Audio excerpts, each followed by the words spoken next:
Latvijas dzimšanas diena ir nozīmīgi svētki ikvienam latvietim. Arī Skrundas novadā šos svētkus sagaida īpaši. Ik gadu svinīgā pasākumā tiek godināti labākie, aktīvākie un nopelniem bagātākie Skrundas novada iedzīvotāji. Īsts patriots nekad nesauc sev skaļā vārdā, bet rīkojas tā, ka skaļi viņu nosauc citi.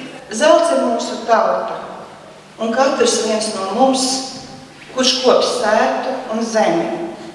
Mūsu novadā ir ļoti daudz labu piemēru, kur cilvēki krīzes laikos paveikuši darbus, ar kuriem varam lepoties un kurus arī varam lietot ikdienā ikvienas. Sākumā tika suminēti Skrundas novada goda pilsoņi. Pirmais no tiem jau aizsaulē aizgājušais skrundanieks Ernests Felts, kam šis tituls piešķirts 1997. gadā. Šogad goda pilsoņa tituls piešķirts vēl diviem kungiem – Jānim Blūmam un Arturam Heniņam. Sumināšana bija īpaša ar to, ka beidzot izgatavotas apstiprinātas un pasniegtas oficiālas goda zīmes.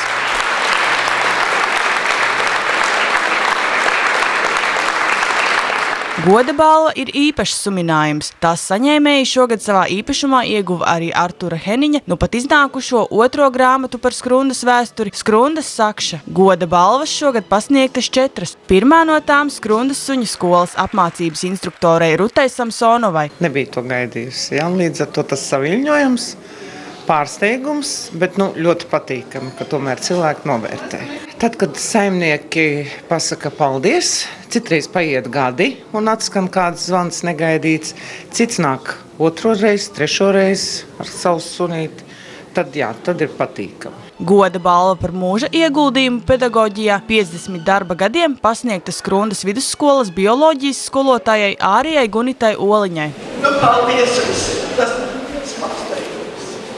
Par iejūtību, sapratni un mērķtiecību, veicot veco ļaužu aprūpes organizēšanu Skrundas veselības un sociālās aprūpes centrā, goda balva arī aprūpes centra direktorei Marutai Brizgai. Man šis darbs patīk un esmu laimīga, kad dzīve ir ievirzījusi mani tādā virzienā. Šogad goda balva iegula arī Skrundas muižas īpašnieku Ligitas un Arvja Steinbergu rokās. Tas ir paldies ne tikai par sakopto vietu Ventas krastā, bet arī par Skrundas vārda popularizēšanu, kultūras un sabiedrisko pasākumu organizēšanu, kā arī par atbalstu vēsturnieka Artura Heniņa grāmatas izdošanā. Liels satraukums un tāds kā prieks par padarīto darbu. Šī ir tāda laba iespēja atskatīties uz to, kas iepriekšējos 6 gados padarīts. Protams, saprotam, ka vēl daudz darāmā ir priekšā.